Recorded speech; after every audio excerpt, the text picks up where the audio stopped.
What's going on, everyone? Back again with another video. Today's video, guys, we're actually in the process of changing out the steering wheel on the 2015 Dodge Charger Pursuit.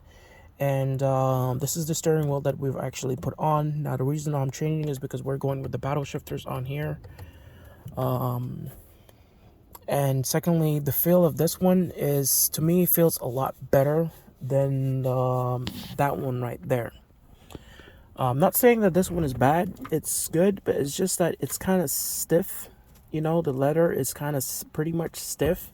And I think this kind of matches the interior of the car a little bit better versus that.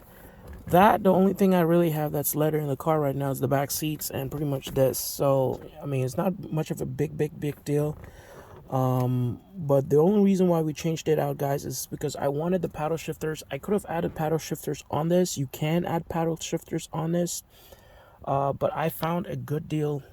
When I looked on eBay, people are selling this steering wheel for $500. I managed to find one off of Facebook for way less. I actually paid $120 for this, plus $10 shipping. So the guy actually had it listed for $150, and I had saved it and accidentally hit that I was interested in it. At the time, I was still doing research on cost wise, and he messaged me. I was like, hey, you know, if you would buy it today for $120, I'll let it go. And this was right before Christmas. So I went on eBay, checked it out, and I looked up the costs of the steering wheel, and I saw people selling it for, like, it's been over $500, which is, I think, ridiculous. But hey, you know, maybe it does cost $500, I don't know. So I decided to go ahead with the purchase and bought it. The guy shipped it to me. So it came in. I was trying to change this out the other day, guys, but I struggled. Two things. This is very similar to changing out the steering wheel on a 2011 to 2014 Dodge Charger. The only difference between the 2011 to 2014 versus the 2015 and up, the 2011 to 2014 Dodge Charger, when you're trying to take out the airbag, it's held by screws, and I think the screws are on the side. So basically, you would look on the side over here, and I think it's an Allen key if I'm not mistaken. I could be wrong, but you take two screws off, and there's some sort of a tab over here. It's like an L. I don't have one to really show you how it goes, but it holds the airbag. You take those screws off, the airbag comes off. This one, however, they decided to change it, not put screws, but instead you get springs. Now, if you look inside the airbag over here, guys, you can see that metal piece right here. That is your spring. I did not see a video where somebody actually covered this, because I've seen people trying to change this. I've actually seen 2 videos only on how to change this thing.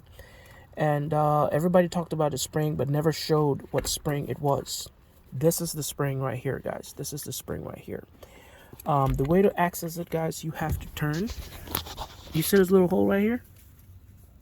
That hole right here? You have to get a tool in there to get in there and push this in. Okay, you don't apply too much force. Just a little bit of force should get it, and you're gonna hear it. You're gonna hear it once you're tapping it. You're gonna hear it clicking like a noise when you're tapping it, so you know that you're touching the spring. And I know probably people are gonna be worried about, hey, you know, I'm running a screwdriver or what inside, I might hit the airbag. No, you can see for yourself. There's ton of space in there, and what? Actually, I was going the wrong way.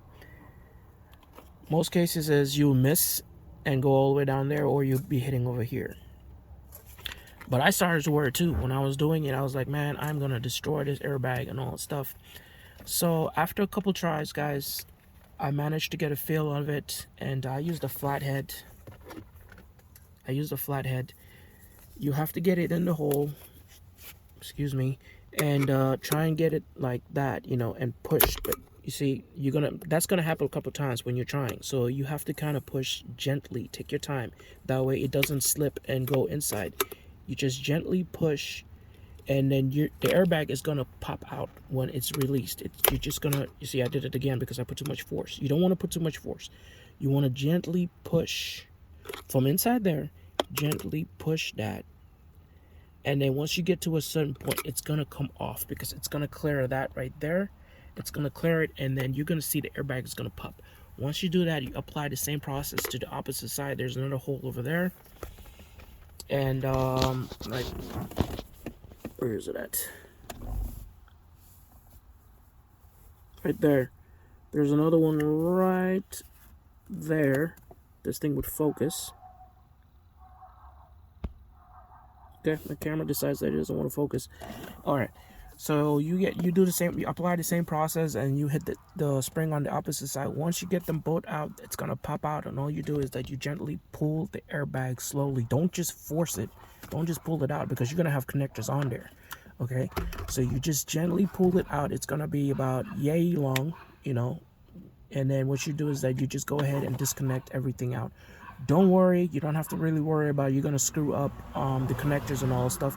They are color coded, as you can see, color coded.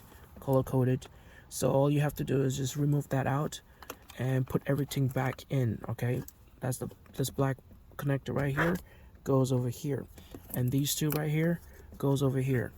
Now, second hardest process, taking that screw out. As you can see, people are going to be like, hey, you stripped that screw. It's not technically, it's a little, because when I was trying it, man, you really need an extra set of hands when you're taking that screw off, or you need a really good tool. I went to AutoZone and bought this guy right here, thinking that, all right, this will do it, this will do the work. Nothing, man. This thing is useless. I mean, the only thing it's really good for is putting the screw back in, versus hand tightening it. But this couldn't do the work. I went and charged the battery, you know, and all charged it up, tried it, nothing. It actually went to a point that it was smelling like it was burning. This thing cost like $70 something in AutoZone. I don't recommend it, man. I mean, it couldn't do the job. You probably need the bigger ones. Maybe the bigger ones will help, but I tried a couple times. I couldn't do it. My brother's out of the country, so I couldn't get his extra hands to help me out. So I went to a store, actually an auto repair store, tires and auto repair, and I had asked the guys to kind of help me out, you know. So they even had a bigger one of this, and it couldn't do the job. So they had to use the air gun. The air gun was the only one that kind of helped out. And this is the tool that you need, because I've done this before, guys, and so I always kept my tools.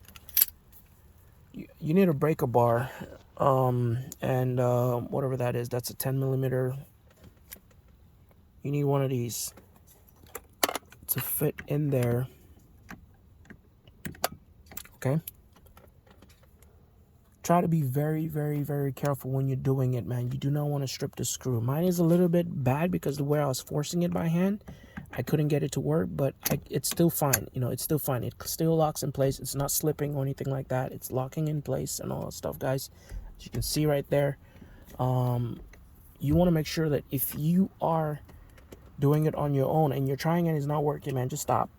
Don't try to force it, because if you strip that, it's game over. You know, you won't be able to take that screw off, or it's going to cost you a fortune to take that screw off, because that's a very big, thick screw, man. I mean, I don't know who you're going to take it to that they'll be willing to either drill that out and take it off, but I'm telling you, if you strip that, I think it's game over. You're just going to have to keep the steering wheel that you have on there, all right? So, yeah, with that being said, guys, this next process is very simple. Don't forget, if you're moving stuff out, guys, don't forget to put this back. I actually forgot to put this back in there. And when I was starting the video, I was doing an earlier video, I noticed that, oh, I forgot something. So I had to start all over again. Once you disconnect this, put this back in. Okay, you want to make sure you connect everything back in its place. I didn't have to take any of this off because I was already set. I changed the controls on one side. Now the reason that being is, when this one came, it came with this unit right here came with this control. Now with this control, it had solid pieces over here, versus mine had the aux.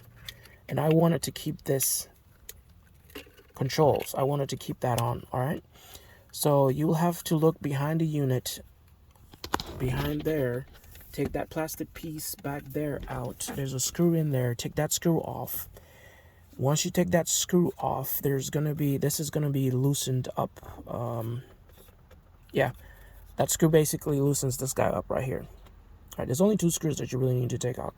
That guy, you loosen that screw which is holding this bar, and it's actually screwed onto this. So once you loosen that up, you need to also take this screw off right here, and that will take this whole entire unit off. Disconnect it from there. Take your new one, put it in there, and just go in reverse. Okay, it's very easy. Didn't take but a couple minutes to do it. I thought it was going to be complicated. It's a good thing that this is all in one. Not that you have to like change this out and all that stuff. It's a complete unit. So you just unscrew off, put your new one on, screw back in, make sure your connectors are back in place and all that stuff. Make sure this thing is tight when you're putting back in, guys, because you do not want to be driving your car and this thing comes off on you. I kind of hand tightened it as much as possible. I didn't want to make it super tight, because if for any reason I was selling the car and somebody didn't want to pay the asking price that I want for it, and I had to take stuff out, I'll have to take the steering wheel out and all that stuff, guys. You know, that's that process and all that stuff. So, and not the fact that if, say, I did sell the car or tomorrow I wanted to go with a different steering wheel, I didn't want to struggle again, because the way this guy looks is not the greatest, but it's not super bad. It still works. It's kind of sharp, but luckily it's not gonna affect anything. You know, none of the wires are gonna be touching it, and the airbag is not gonna be touching that. Another thing you want to do, guys, is you want to make sure you disconnect your battery when you're doing this. That's what people tell you, disconnect it. If not, your airbag light is gonna go on. With me, it really didn't matter, because I had to drive my car and go to the auto repair store, the repair shop, to get that off. And I didn't want to put the airbag on, go all the way there, take the airbag, disconnect the battery, take the airbag off again, have them do it. It was going to take a lot longer. So I decided I'm just going to drive the car without the airbag. The airbag light came on, so it was already on anyways. I'm just going to go ahead and put everything back together, and hopefully it does reset. If not, I do have my tools. I can reset the ECU so that it can re-register everything out again. All right, guys. So putting everything back is very simple. You take your replacement airbag or your stock airbag, if you're replacing your airbag, and put your connectors back. You know, this.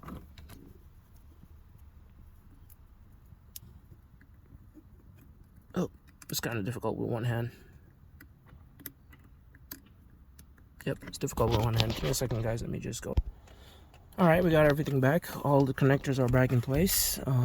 Connected that, so I'm gonna just snug that, push that in there because it was snugged in here before. And that's it. So you have your connectors. You have this thing connected again, guys, right here, as you can see. And you have the other two connected in there.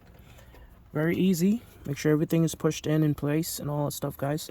Make sure none of the wires are getting in the way. For example, that's hanging right over there. That's a no-no.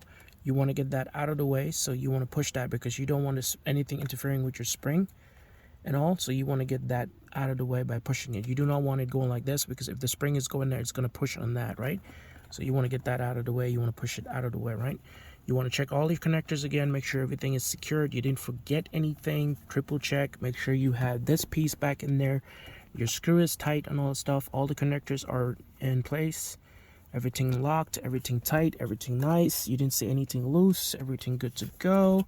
All your screws are tight. This is the only one that I literally took off. So I know that this guy is good to go. But just to make sure, I have my gun over here. You don't want to strip this either, so you just go gently. There you go. I had that set to 7, so it does not overdo it. And then what you do is that you just take your airbag, put it back, make sure nothing is getting in its way, like that. Right there was getting in its way, so let's move that. There we go. All right. And then, oh, that's why you want to disconnect the battery. Let me go disconnect the battery so that I don't bother my neighbors with the horning, right? Give me 1 second.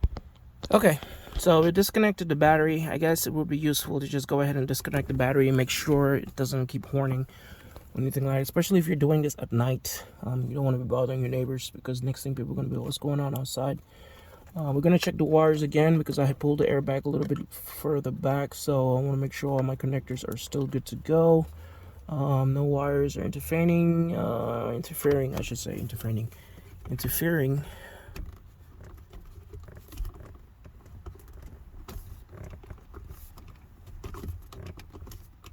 Come on.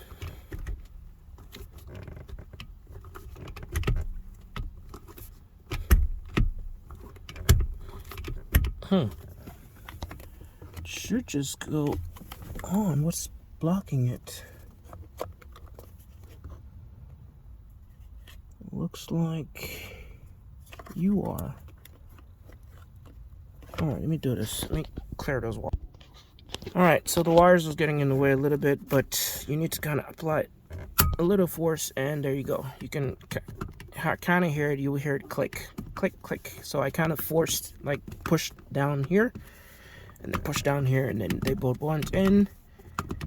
And then there it is, nice and secured. Everything is good to go. With the pursuits, you're gonna have to unlock this. I have the tools, the equipment to unlock this. Not only do I not have a taser, I have the what's that other app called? I forgot the other app's name. But I'm gonna use my taser, and I'm gonna go ahead and unlock these so that I can just use this whenever I want to. But for sure, this definitely feels better. I mean, it's a little bit more comfortable on the grab than that one right there. I do apologize for the mess. We're gonna go ahead and put that one back. We're gonna go ahead and put this. Where's that control? Oh, right there. We're gonna go ahead and put this one back on there, and we're gonna keep that in the garage for a few weeks. And if anything, I might just sell that steering wheel, and move on. I mean, it's in great condition. So I'm pretty sure maybe somebody has one out there that's pretty in bad condition, all that stuff. But if not, there are people out there that want to get these steering wheels because they want to do some customization or whatnot, make some aftermarket steering wheel and sell them. I can easily just buy the paddle shifters, add them on here, and I could resell it for way more if I wanted to, because the paddle shifters alone are not too expensive. It's a lot cheaper than getting the steering wheel. It's just the whole process of changing, swapping things out, which is not difficult at all. You can do it yourself. You just have to wire it and all this stuff, put the connectors on its place, and all. And I believe the paddle shifter connector is this one. That one right there. Oh, wait. Nope, wait. Yep. I could be wrong. It might be this one. I don't know. I know it's one of them. I can't remember if it was this one or this one. This one's connected already, so this is connected to something. So maybe it's that one. I don't know, but we're gonna go ahead and put this thing back. But that's gonna be it for this video, guys. Well, actually, you know what? I'm gonna go ahead and put the car back on so that we can see.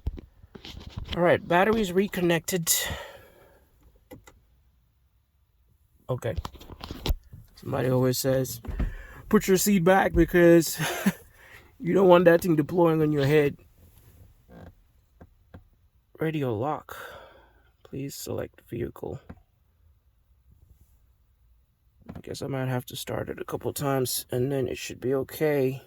You might deal with that. Radio enabled, so good to go. Didn't have to put the code in. But as you can see, the airbag light is no longer. Tire sensors, I have to drive the car a couple more because I just put some different wheels on here. It has new TPMS and it has not registered yet. And as you can see, the airbag light is no longer on. Well, not that you saw earlier, but the airbag light was on, but it's no longer on. And horn is working. Start her up. Let me see if I did already put this thing. So yeah, I did not activate it yet, guys. I did not activate it yet. So I need to go get my taser and unlock this right here. Give me a second, I guess. Let me go get it. Alright guys, so we got our we got our taser, and if you don't know what a taser is, you can definitely look it up, do some research, guys. I've actually had the shifters was actually set to no, so it's actually off, so I've set that on, and I'm doing a reboot. That's what it's doing right now. And it speeds up the process a little bit faster versus waiting until the car registers it, because that can take a little bit of time.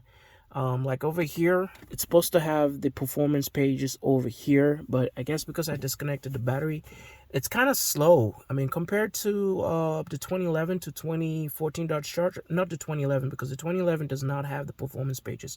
So I'm gonna rephrase that. I've only done it on the 2013 to and my 2014 Dodge Charger. The performance pages were on instantly, and even if you disconnected the battery and all the stuff, it would always be there. But this one, it seems like it took even longer when I was trying to get it set. It took a lot longer to get it to register for it to capture the performance pages, because at some point, I thought it wasn't working. I think right now it's working because it changed the background and all that stuff.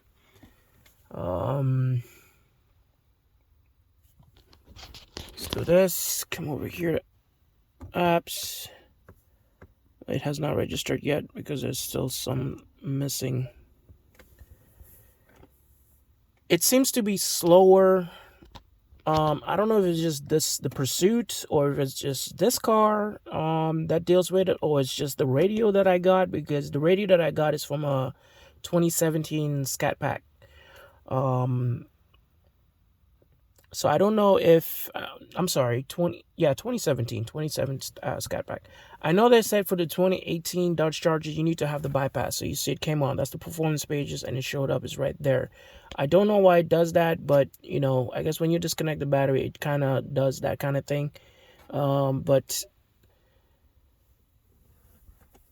you will see, and they always say the first load takes a little bit of time, but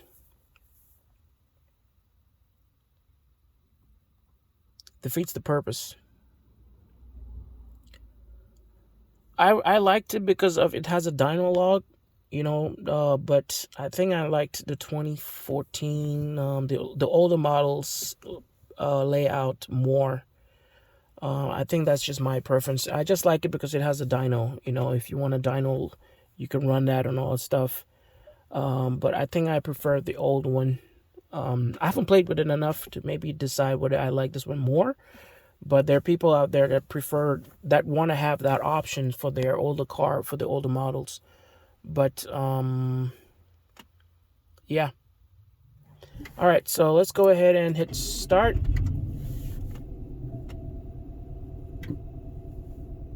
We're gonna go ahead and put the car in drive, traction, turn back. I don't want to turn that off. And let's see if it. Nope, it's not doing anything. That's not good. It's supposed to work.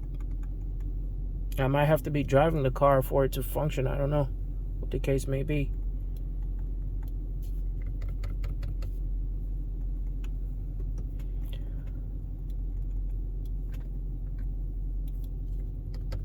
I guess we'll have to play with it some more. I think there was some other information somewhere about what you might need to do, because it's supposed to show numbers right there, and it's not doing that. So let me see if I can get it going.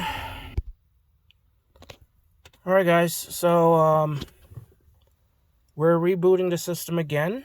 I've gone ahead and turned on, I think it's Shift LT. I don't know what that means. I'm not sure if that has something to do with it. But I know that on the Pursuit that I had to do something like that. But I didn't use the taser though. So I'm trying to see if that was it. It says Shift something, so let's actually it might still be rebooting, no? Yeah, it's still rebooting.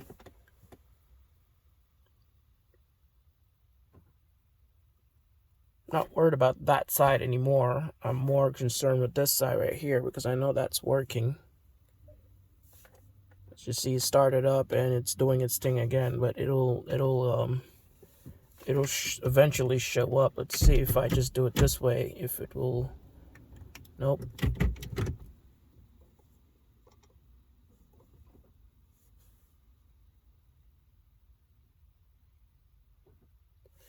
Something to do with the transmission thing that you have to change, the transmission type or so. I can't remember what it was 100%, you know? I can't remember what it was. Oh, yeah, there it is. So, there it is, it's working. So it's the shift. As you can see, it's doing 1+.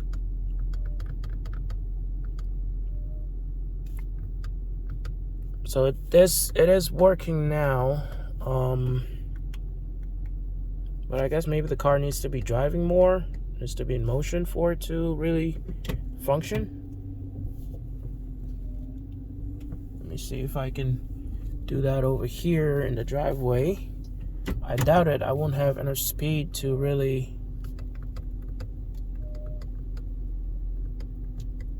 Yeah, I won't be having enough speed, but I know that the paddle shifters are functioning, so that's a good point. I mean, that's a starting point. But that's gonna be about it, guys. For now, I'll play with this thing some more. So another day, I have to get this car cleaned up because I have to go to the airport later. I have a friend who's coming over, traveling in town, so I just want to make sure I get to the airport before they land out. Don't want them waiting on me and all, but with that being said, guys, I do hope this video, I know this video is kind of long and it kind of went back and forth between things and all that stuff, guys, but traction control off.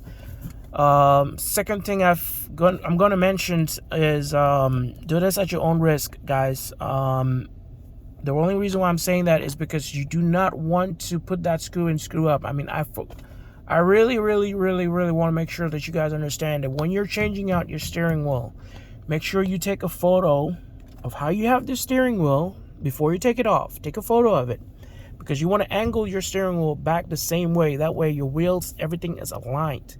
If you don't and you miss that and then you take it off, then you're going to put it on and you screw up, you're dead, you know, because you're going to be like, okay, now I don't know where my steering is supposed to be. Your steering wheel is going to be off and you don't want that. So make sure when you're doing this thing, guys, take a photo either before the project starts, you know, make sure you're not going to drive the car. You know, you don't need to drive the car or anything like that before taking the steering wheel off and all that stuff.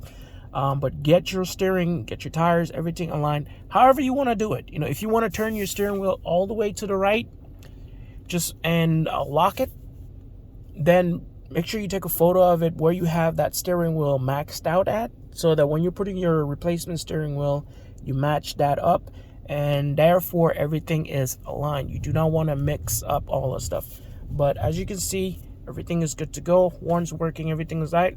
Airbag is not on. Tire sensors, I need to definitely, I'm going to turn that off or change that to premium. Maybe if I change that to premium, it will speed up the process a little bit because I hate seeing that. But I'm going to change that. I'm probably going to just change the tire pressure thing so it just stays off. But until it registers, because I have to drive the car for a little bit. But stay tuned, guys, for further videos. I'm sorry this thing took a little longer than expected. I do apologize for breaks over here and there and all this stuff. I was trying to show you how to get this thing on because I know people are going to ask, how do you activate your paddle shifters and all that stuff? You need a taser. You can use the taser from Z Automotive. If you don't know about them, you can Google them. Taser from Z Automotive. They sell about $250. You might be able to get it on eBay for less or about that same price. But if you're about to pay the same price, I would highly recommend that you just buy it from the company itself. That way you have the latest revision and all that stuff. If you buy it used from someone, make sure when you get it, make sure it's not married, you know, because if it is married, you're going to have to get it unlocked. And I think they charge $50 to $90 to unlock it. I can't remember exactly what the exact figure is. If it's $50 or $90, it's between there, you know, to unlock it and all that stuff. So make sure whoever it is that you're buying from, make sure they show you proof that it is unmarried. if you're buying it from somebody. If you're buying from the company, you should be fine. They're going to send you one that's unmarried, and most likely they're going to get it to the latest revision. I haven't hooked mine up yet to my computer to make sure it is the updated revision, because I just bought this one last week, I believe it was. Yeah, I think it was last week that I bought the taser. But there's a tons of stuff you can do with the taser, guys. I'm not going to describe everything. I'm not going to cover all that. Please do the research yourself. Go online, go on Google, type it up. There's tons of videos out there on what the taser does and what it has to offer. You can look up their website. They tell you everything. They have a PDF or PDF, and it'll list everything of what it can do for your car, for your year, mark, or model, what it unlocks, what it's, what it does, versus going to the dealership. Because if you go to the dealership and say, hey, I want the performance pages unlocked, they're not going to do it. I don't know why. They're just not going to do it. Some places do offer the option of unlocking it for you for a certain price, but I strongly suggest that you have it yourself and you just do it yourself. That way, tomorrow, if you're trading your vehicle or you're selling your car, you can disconnect it, you can offload it and all that stuff, and then do what you want with it, and then you can reuse it for another car, right? Versus going back to the dealership or wherever it is and say, hey, okay, I'm gonna pay you again to get this one unlocked. It's pointless. All right, guys, stay tuned. Take it easy, stay blessed. Merry Christmas and a Happy New Year.